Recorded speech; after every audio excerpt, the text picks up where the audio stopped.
Now, class, welcome again. This is question 4 of the CHRP paper. John, a newly employed human resource assistant, has requested you to advise him on the various techniques of job design. Explain to him 5 techniques of job design. Now, the 5 techniques of job design, we talk about things like job enrichment. We talk of things like job enlargement. These are the techniques of job design. We talk of things like job rotation. We talk of things like job re-engineering. We talk of things like job specialization. I think this one will work. We can also talk of job simplification. All these are types of the techniques of job design. So, what is job enrichment?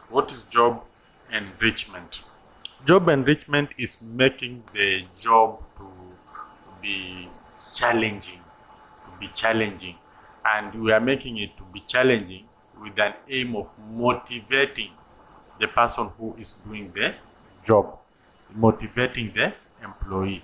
So enriching is just like you are adding more challenging tasks so that this person now can find a lot more value and from the job, and in the process he can be transformed possibly into a better leader, because of the exposure to so many other enriching challenges. That is what job enrichment is, exposing this person to greater challenges that can help build or transform him into a greater person. The main objective of job enrichment is to motivate the employee. So it's one of the techniques of job design. Then job enlargement is basically enlarging the scope, or expanding. I think the best word is expanding the scope of the job, where you can add other added responsibilities, to the employee, but they should be related to what he or she is doing currently. So job enlargement is just going to improve on the scope. And when you enlarge the job, you are also in one way developing the employee, and also his power are also increasing, because responsibilities come with power. So that is something that is also commendable, something that is good when we talk about job design. So enlargement, it's about tasks, additional tasks that are related to what the employee does. Job rotation is about exposing the employee to other jobs, so that at the very end he can have a very good understanding of the relationship between different jobs, that what I do, if I don't do it right, can affect this other department. If I don't do, if the other department doesn't, it will affect that. Job rotation enables him to understand the various works that pick up from his, or to understand the organization, how generally the organization works. So today you are in in HR department. So today you are in the salary processing. Tomorrow you go to salary disbursement. The other day you go to record keeping of salaries. The other day, so that at the very end you become an all-rounded person in that particular docket. That is job rotation. Job rotation is where we shift you from one job to the other, so that you can have a very good grasp of what the organization does in entirety, and you can easily fit anywhere should there be need for delegation or improvement, or at the end of the very thing, it improves you. You have increased skills. You can handle different desks, which is something that is good.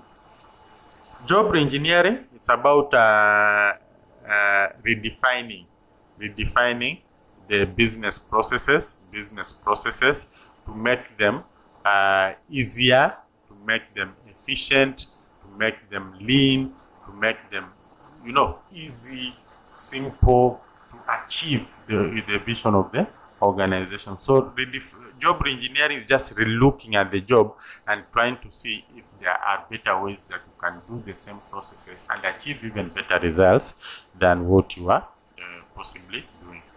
Job specialization is about understanding your main areas of interest, your main focused areas, where you are best skilled at, where you can produce the best results. Then you specialize in that area so that you become an expert in that area. When you become an expert in that area, it means you understand it inside out. So it's very good so that we normally we assign the expert to a certain set of tasks where he understands better. And of course, what we expect from that is perfection. I mean, if I'm an expert in accounting and you put me in accounting department, that is something that is good. But if I'm an expert in accounting and you put me in HR department, then I might not deliver very well in the HR department because I'm not an expert in HR. So that's what we are talking about. Job specialization, look at your main area of specification or interest or skill, and then go to the tasks that match the area that you are well endowed at. Then job simplification. Simplification is to make a job very easy, to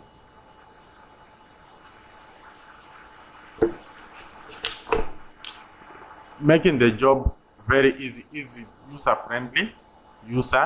friendly.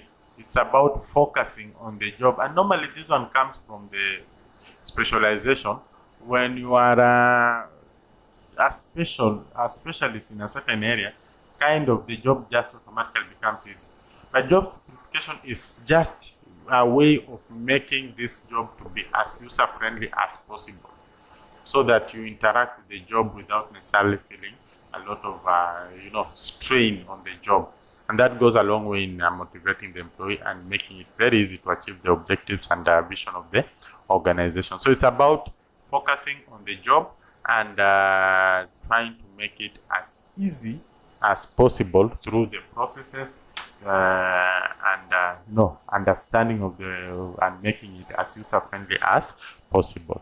So all these are different job design techniques. Go back to the question. John, a newly employed human resource, has requested you to advise him on the various job techniques of job design. Explain to him 5 such techniques. These are the techniques of job design. He can use any of these, and they all will help in ensuring that there is a very good relationship between the tasks and the vision of the organization, which is what job design is all about. Thank you. Let's look at the second part of this question. This was the first part. Second part is here.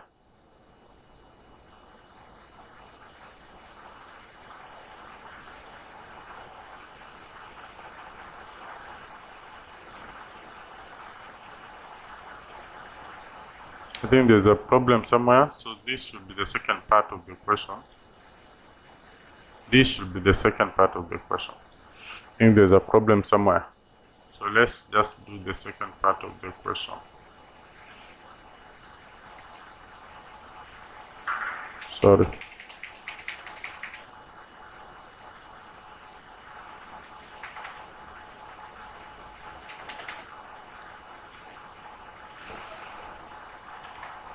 This is the second part of the question.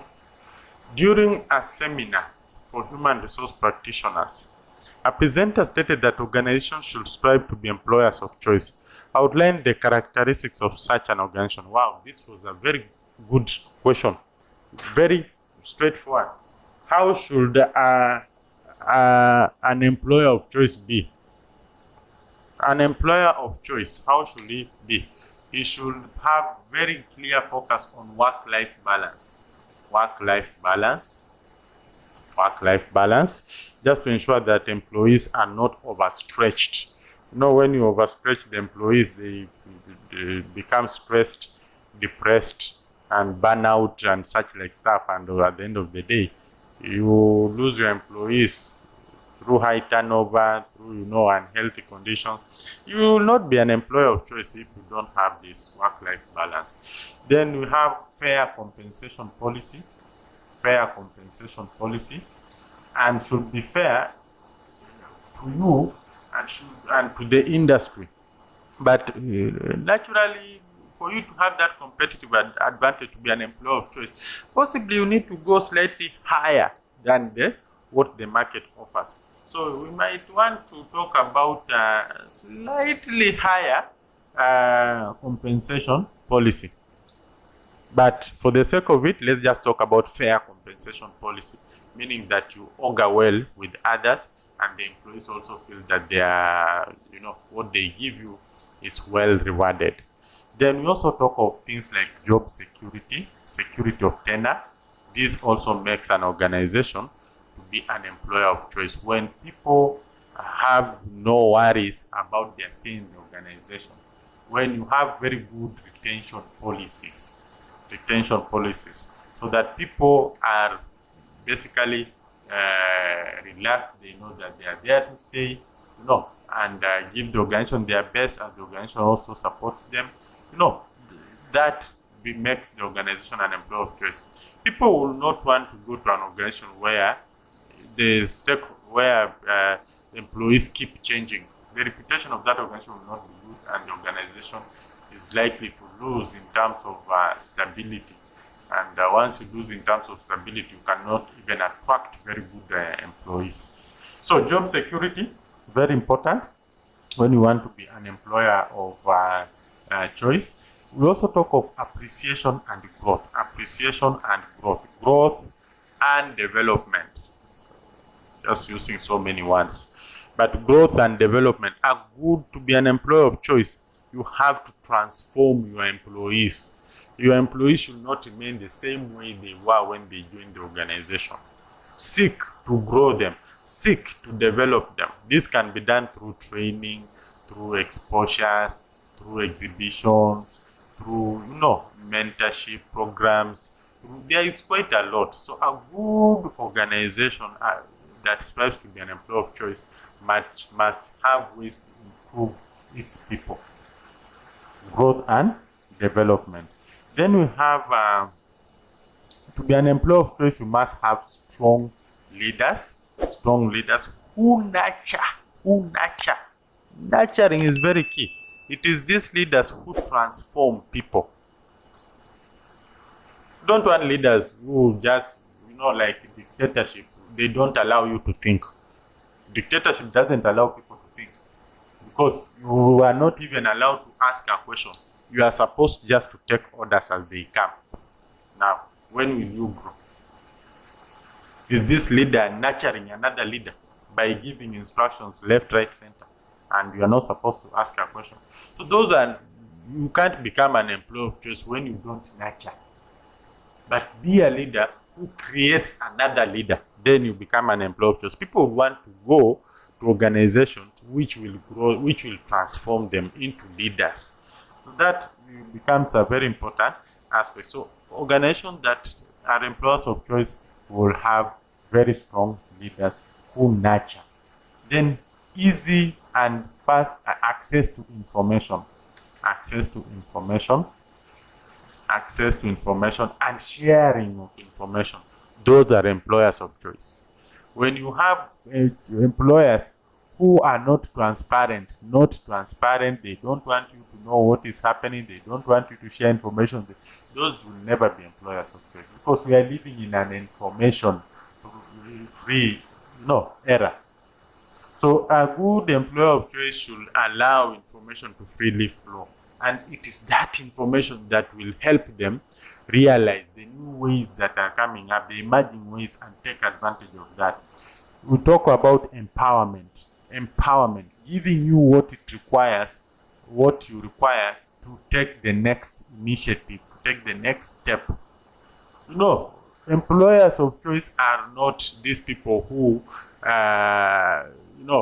they believe in management by walking around, checking on what you are doing. No, they empower you and they let you free. Go and do it. If you fail, it's a lesson. If you know, and they give you the resources that you need to accomplish what you want to do. Those are employers of choice. They basically give you the wings to fly. So if characteristics of such an organization, empowerment. We also have good relationships, involvement and participation, good relationships within the organization, involvement and participation. We talk of career ladder, an established and easily predictable career succession plan. Easily predictable career succession plan, which is very fair. Not the other organizations where people are promoted based on their agenda or based on their background, nepotism, tribalism. No, it should be very clear the basis of promotion. So it should be easily predictable and people should be able to see that this is the reason why these people. Then employers of choice have a very strong reputation, culture and brand.